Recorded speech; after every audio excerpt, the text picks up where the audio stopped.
Hi guys, welcome to my second tutorial I'm gonna make. We're gonna be talking about deep house again, show you some different stuff I've been working on. This one might take a little longer than my first video. By the way, thanks for the people who've watched my first video. I didn't really expect to have that many views. It's not really that much, but I'm quite happy with the results, and it's a good reason for me to be making another video. So let's see what we have. I'm gonna talk about some different kinds of stuff, go a little bit deeper on certain things, but first I'm gonna show you a house loop which I've made quite a while ago, but I think this is a very good one. I think this one is really good. It's kind of full, has the right sounds, and I think it's a really good basic to be making a deep house track. So this is just pure drums. Let's have a listen to it.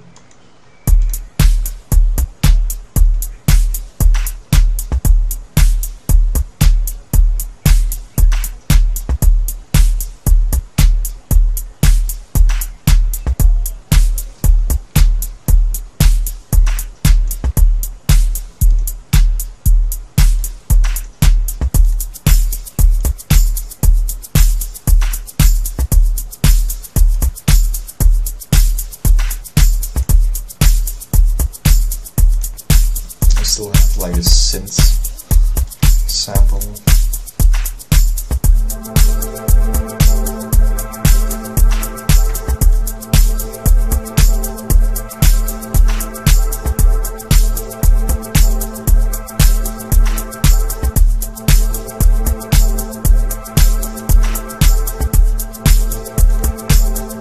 Looks like I'm kind of clipping here.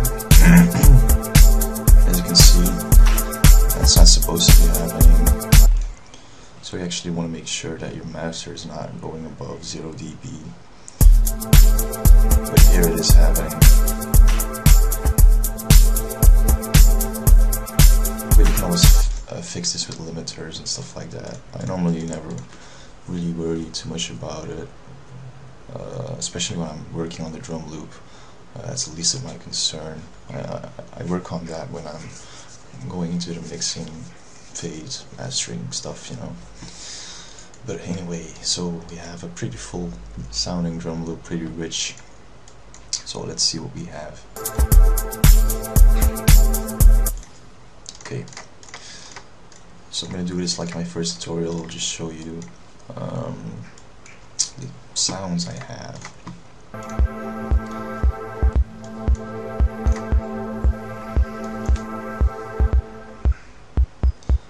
So as you can hear, this is a very not heavy kick.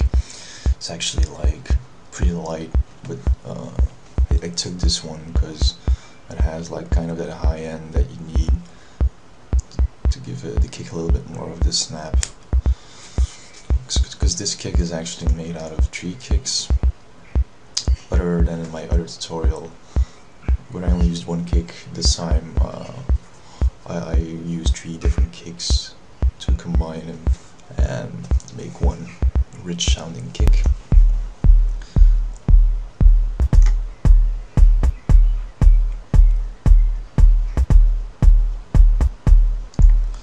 So we have the soft kick,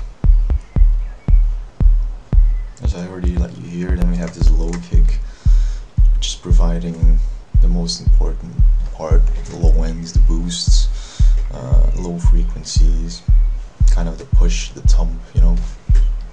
Then I have this sound, and you might think like, what the hell is this sound doing here? Because it doesn't really sound like a kick at all. But it actually kind of helps to bring out the kick a little more, to have a sound like that, like with a lot of high end in it, to give it more presence. Because if you're gonna run all the sounds,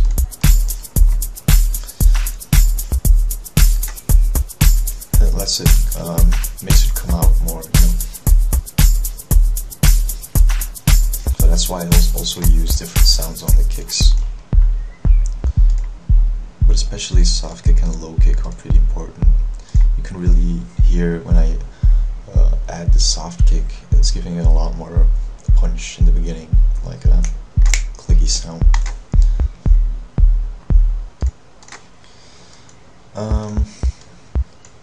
So let's see what I did to the EQing here. This soft kick has not much going on. I didn't really do much here other than kind of taking out the really low frequencies, which you don't really need. Like anything below 30 hertz, you can get rid of that because the frequencies are so low that they don't make sense to be there, and they can also kind of ruin your mix, your bass lines and your kicks, so always keep that in mind. Then the low kick, we have oh, that's not the right one. Here I EQ'd all of the high end because we're trying to get our high end out of these two other kicks which are providing the high end. So here we're only trying to use the low end of it, of this kick, and giving it a little boost in the lower frequencies here, 50. Give it a little bit more punch, subby, punchy, creamy stuff. So actually I think I can pull this a little bit further to get rid of the really low frequencies. Maybe something like this.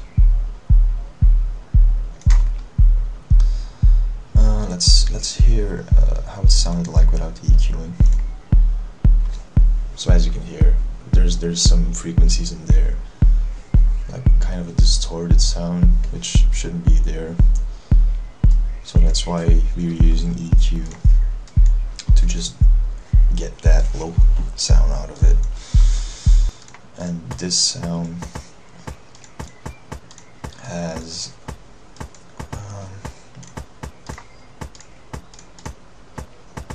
where's the EQ? Oh, here we go. So here I got rid of the lower frequencies and pushed a little bit in the mid frequencies and a little bit in the higher frequencies. Maybe that's a little too much. Again, because this is a sound that has the high stuff, you know, high stuff. So if I take the EQ away, you can hear that suddenly there's a lot more low end in it. But as I already told you, low end is coming from this low kick over here. So yeah, that's how I made this kick. So what do we have? This is the snare. I think I'm going to start with this snare. This is a low snare, kind of a real sounding one, I guess.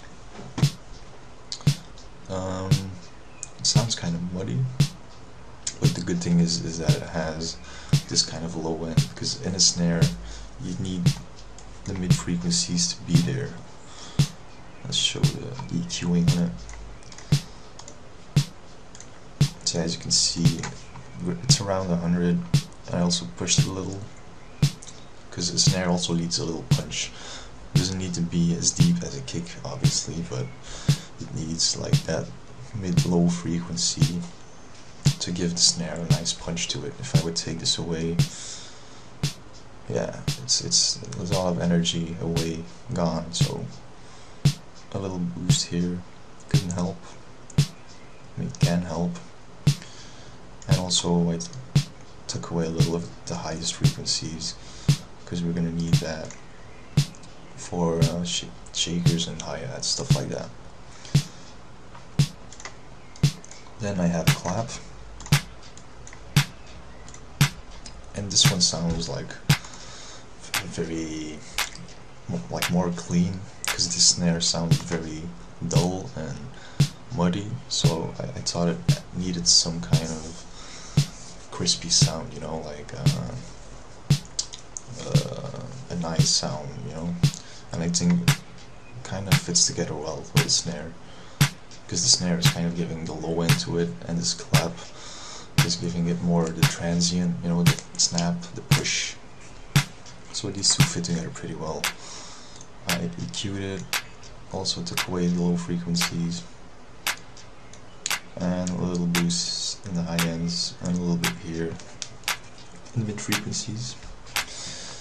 So you always want to try and get rid of the low ends with any sound. Actually, that's not a bass or a kick, so all that stuff around here, just filter it out, because you're not going to need it, and it's going to interfere with your kicks and stuff like that.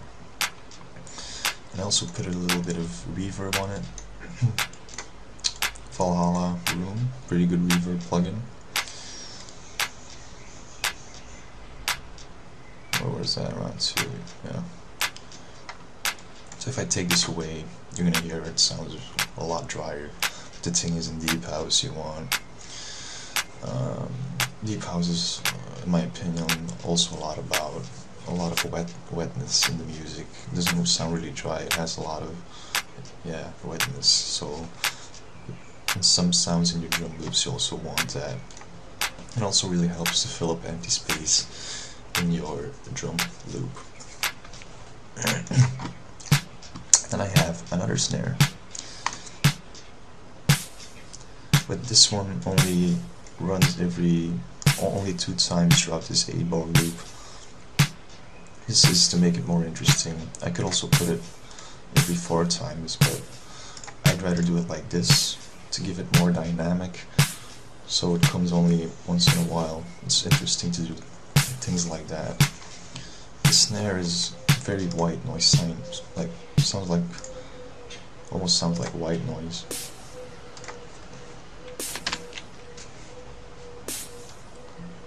So yeah, this is really cool. It's not really powerful, but it really helps to make the snare and the claps more cool, you know. It's kind of sitting in the background again, but it's definitely cool for making your drum loop more interesting. Here I EQ'd probably the low ends again, got rid of some frequencies here, don't really know why. I guess that's too mushy, so we get rid of that and just try and use most of the high end here, and as well reverb. As you can hear, a big difference. Pretty long reverb. It's just a Fruity Loop plugin.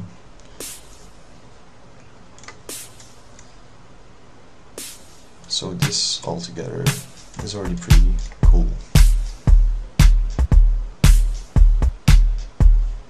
So again, the kicks, as you can see, running here. Normally they're running every 4 bars, but you can always, as I showed you in my first video, try and put some kicks in between them. And also here in the end.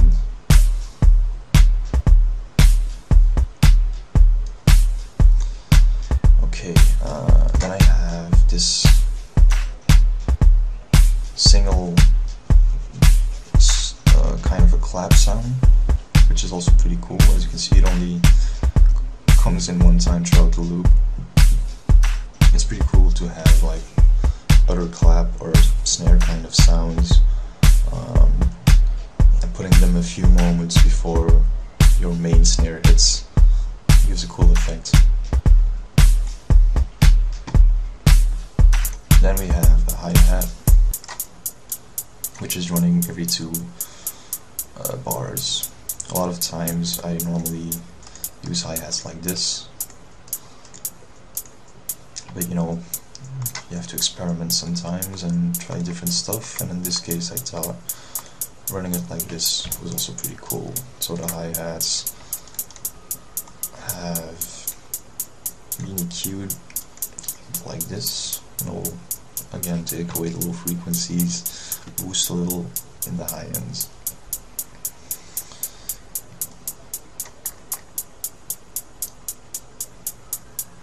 Actually, I think I'm gonna do it like this. Take away a little bit of the highest frequencies, because I want my track to be sounding a little deep, so sometimes I will take away the very high frequencies to achieve that.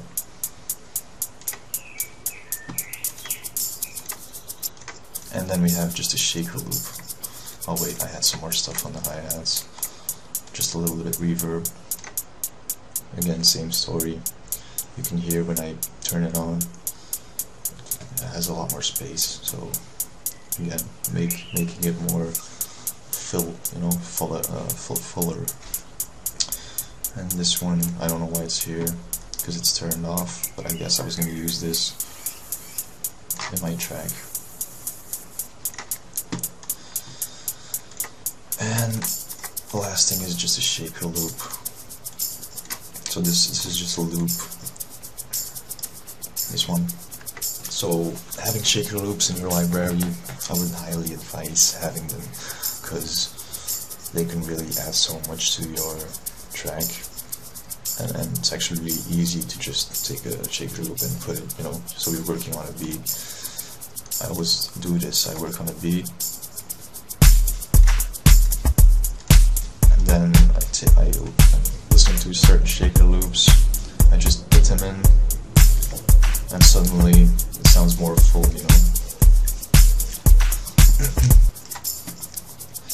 And you can probably easily find shaker loops, or you can even record your own shaker loops if you have a mic. Just grab like a salt shaker or something like that. That would also be pretty cool to do. Maybe in the future I'll make videos about recording your own stuff and using them in your tracks, because that's something I sometimes do. So yeah, I think that's actually most of it.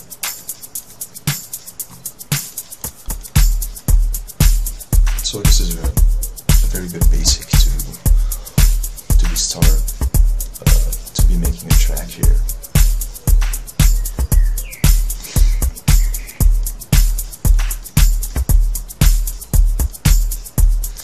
Okay, so the tutorial is not going to end here. I'm going to show you quite some different stuff.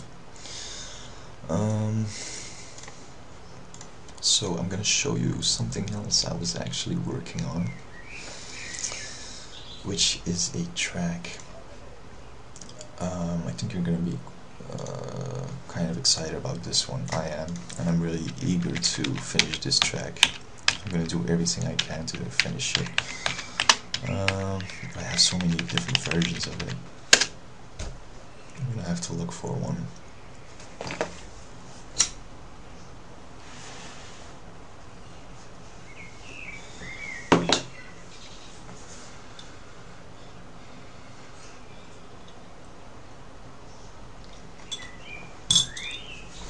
Oh, so many windows. Sometimes I just think my PC is gonna explode. Jesus Christ. Okay, so what I have here is an attempt to make a track, but I made a whole intro here. Well, maybe I can just let you hear it. I think I can let you hear it. It's kind of like a experimental kind of house track, but I'm not really sure if I'm gonna work it out like this. I just think I'm gonna take the main part and probably do something else with it, and I'm gonna show you that, but I'll just show you the original idea first. Oh wait, I have to turn everything on.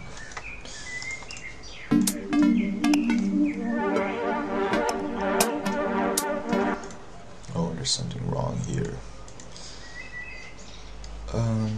Damn. I knew I changed something.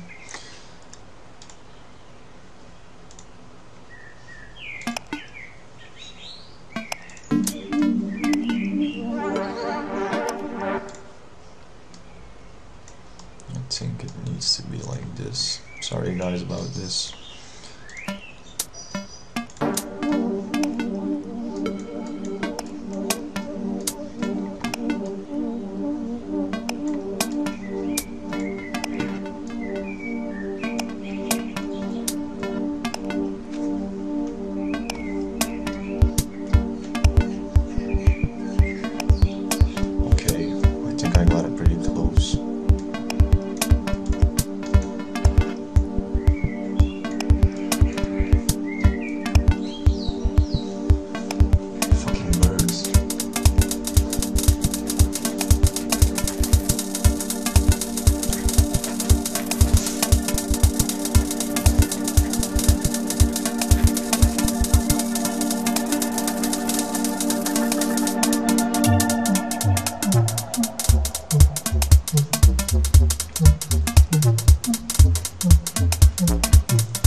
very happy with the bass line I made here.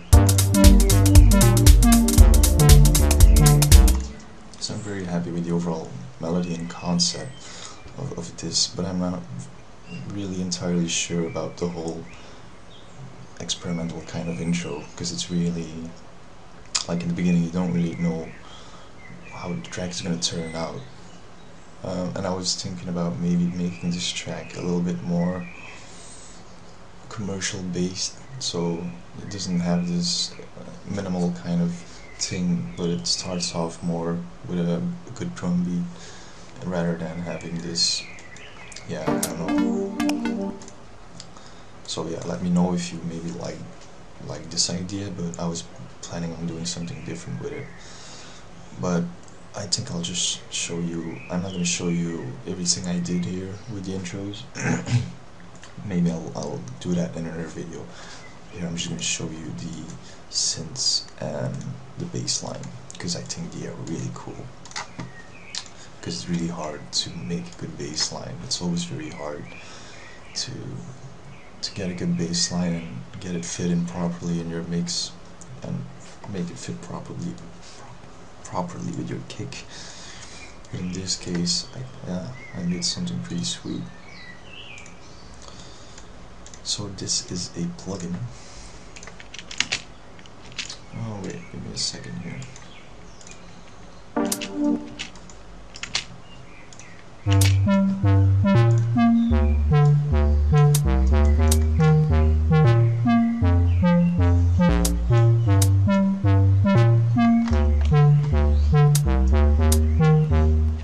So this is the minimoog, a pretty cool VST.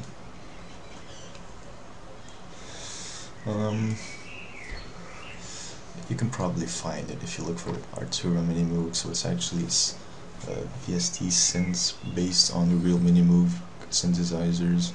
It's probably not really going to sound the same like the real analog synthesizers, but you have the same buttons and stuff like that, so you can kind of tweak it like a real Moog.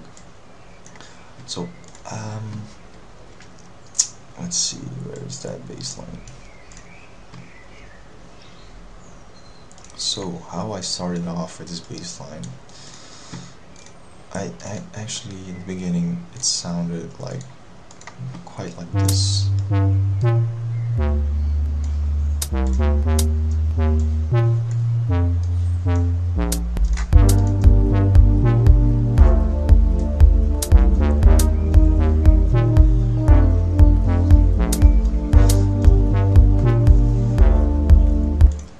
But then I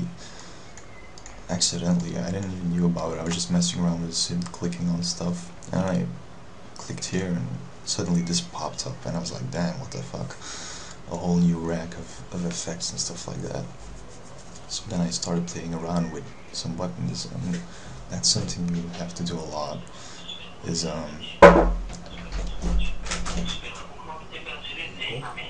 straks. Ah, oké. Mama zei dat je niet koken, maar zei Ja, ik kan direct koken. Okay, sorry for that, guys. Yeah, what was I saying? Okay, I was working on the bass line. So then I was telling you that in synths, always play around with all the buttons you have, even if you don't know what they do. Just, you know, tweak them and listen to what they do. Sometimes you'll really come up with cool things like I did here. So this is an arpeggiator. I turned it on and I think the original setting was something like this.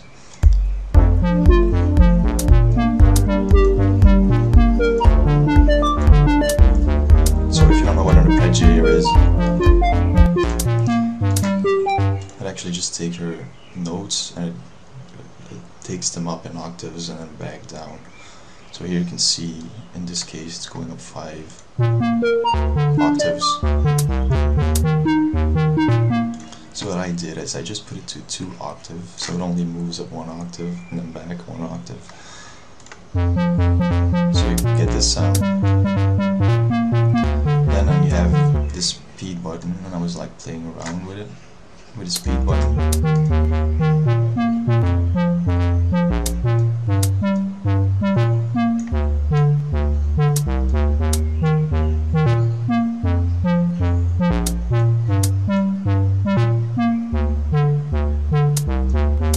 And I was like, okay, this sounds pretty cool. And it actually fits really well with the kick, with the rhythm, you know.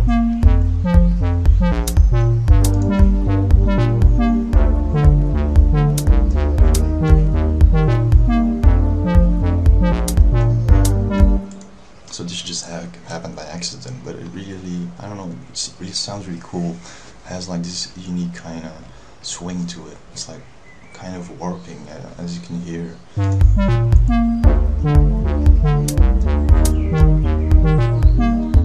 And then another thing I did was add chorus to it. I'll just let you hear what that does.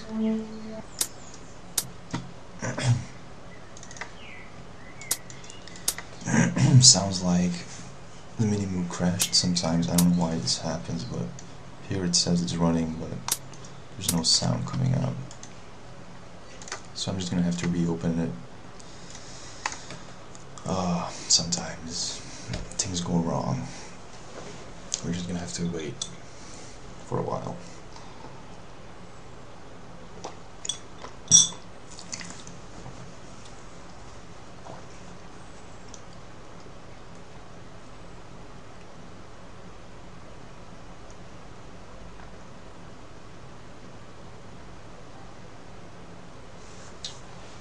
Okay, so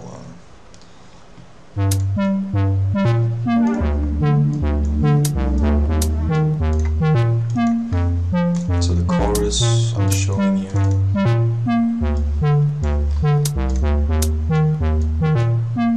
I'll just put it on so you can hear kind of stereo spreads the sounds, kind of giving it overtones.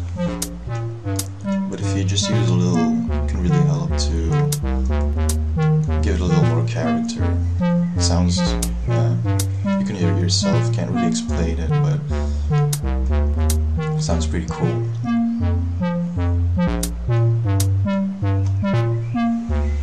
So yeah, this is how I came up with a bass line. You also have the cutoff frequency, which you can automate.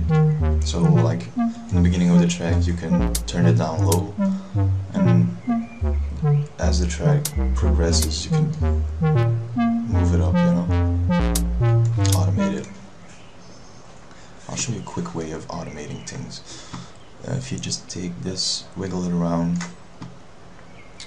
but I'm going to do this with a MIDI keyboard with knobs on them. I always tend to assign controls on the VSTs on knobs, so you can actually tweak them live instead of drawing them with your mouse, because I think you have more kind of a feeling for it, and you can really like listen and move it around to yeah, so you're kind of closer to it, I guess. Because if you draw it, you just draw it, but you don't really know what it's gonna sound like. But if you can move it around, you can really like record it the way you really want it to sound. So yeah, I'm gonna show you. So you move this around, or any button you want to automate. This should probably work on most of your VSTs. Then you go to Tools, Last Tweet, Link to Controller. Then I'm just going to wiggle one of the controllers around, and then for loops is going to detect that. So here it's detected, you press accept, and as I move my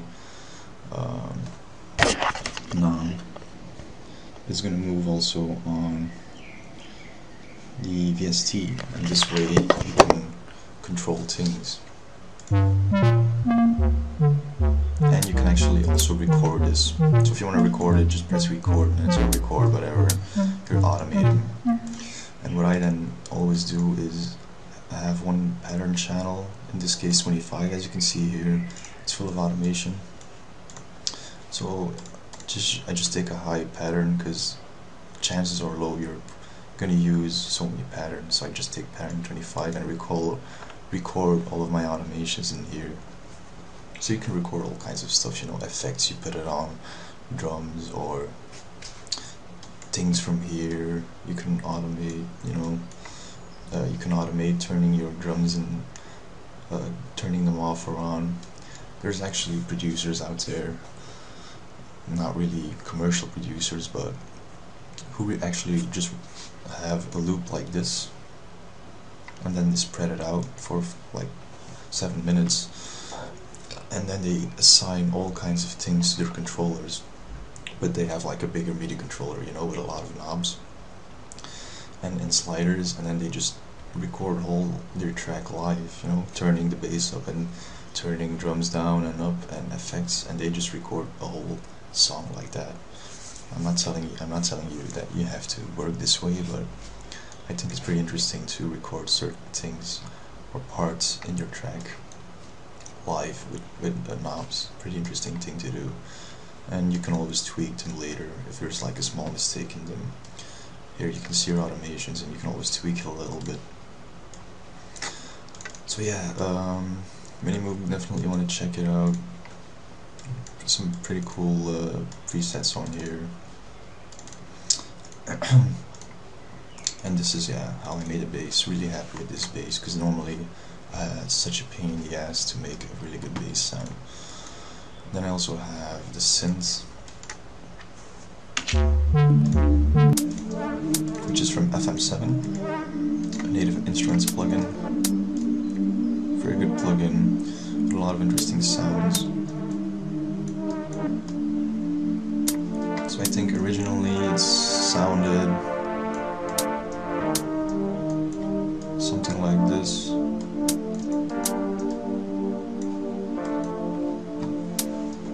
But then again I played around with the timbre envelope, so I pushed the attack all the way up, so I kind of get that sweeping sound, you know, kind of gets drawn in.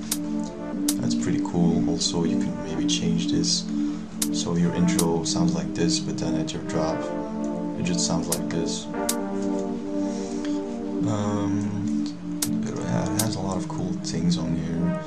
You have this LFO, which you can make a vibrato, also gives a cool effect, as you can hear. Also things you can all automate. Automation is really something really important. Here's also something cool.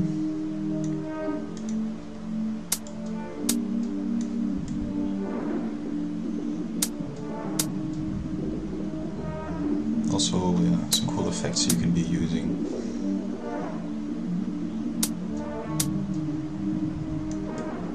Also, yeah, a plugin you might want to be checking out. It has some cool presets on it. So, what I'm gonna do now is I showed you this house loop in the beginning of the video, like the one I was showing in the beginning, and I was actually thinking about combining the synth and the bass line from this track and bringing that to that house loop I made, because I think the drums in the house loop sound better than the drums I have here. I think they sound a little bit more professional, and I think a little bit more catchy.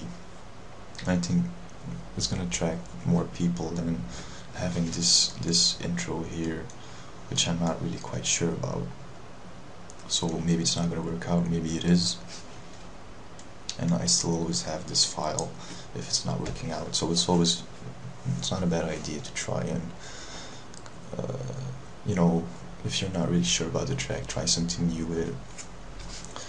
So I actually already did this, but I'll just show you how you can take elements from one project and move them to another project. So I have my house loop here, which I hope you still remember.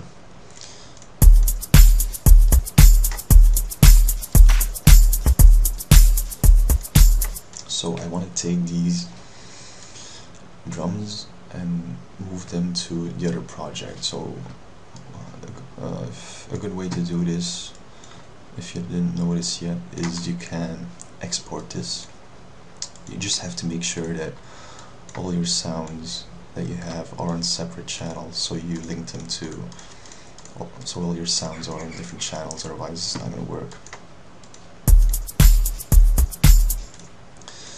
Then you go to export wave file, then just make a file on your desktop. I just call it house loop. Open it. As you can see, I actually already did it here, but I'll just show you. And then here in options you can choose split mixer track, so just turn that on, and then it's going to export all of the sounds in separate audio files. So I'll just show you the map. So here it is. I already did this a while ago, and here you go. Here you have all your sounds from your that you put together. So now you can take these sounds and put them in a new project. So this is very cool if you wanna, you know, try some different things, or maybe if you want to use these sounds in a different digital working station, you know, if you want to bring this to Ableton or something, also a good way to do it. But anyway, I already prepared this so I don't waste too much time from you guys, and I'll show you what I have here. I think it's this one.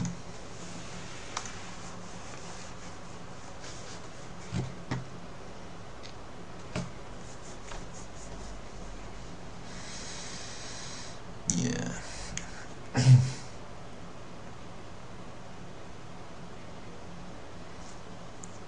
So as you can see here, these are all the files I showed you that I exported from the house loop, and I dragged them into the other track with the bass line and the synth, and I removed all of the drums that I had in that in that track with the cool bass line. I got rid of all of the drums, and then I used these drums. So then you get, and I also removed all of the, obviously I removed all of the drums, and also the effects that I put on the drums, because we don't need them anymore because we're using the drums from that house loop. So I'll just let you hear what we have here.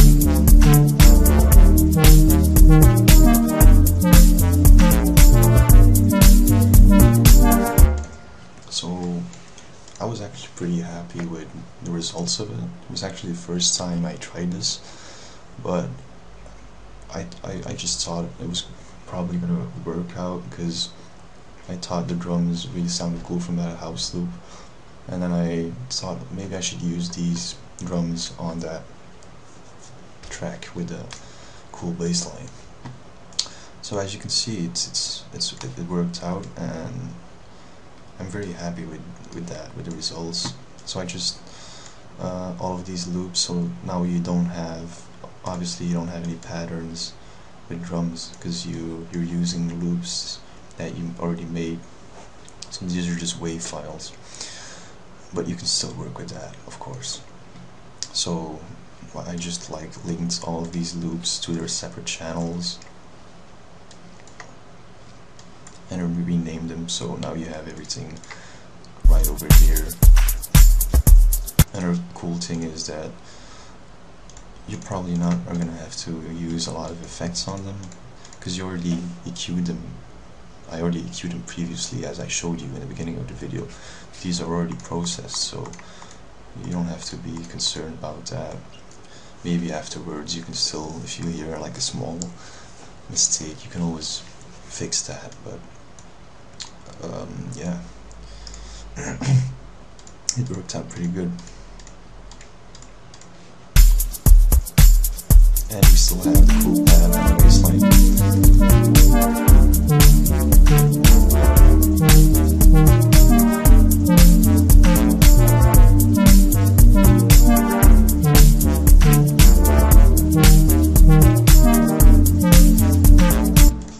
So I think so it's definitely interesting to combine certain projects, try and take good elements from different projects and try and bring them together. I think that's something very interesting to try and do, because in this case I think it worked out pretty cool and nice. So I think I'm gonna stop the video here, and I am probably gonna, at least I should be finishing this track, because every time I hear it I kind of I really like this one. Sometimes I have tracks I really get bored about, but I think this one has some potential, so I should finish it. And maybe I'm gonna make a video of me working on it, but I think it's very hard for me to working on a track and also then explaining everything to you guys, so maybe I'm just gonna finish it and then show you it afterwards in a video, and then I'll explain you what I did to it. So yeah, I think this is it. Thanks for watching, and hopefully I'll see you in my next tutorial. Goodbye.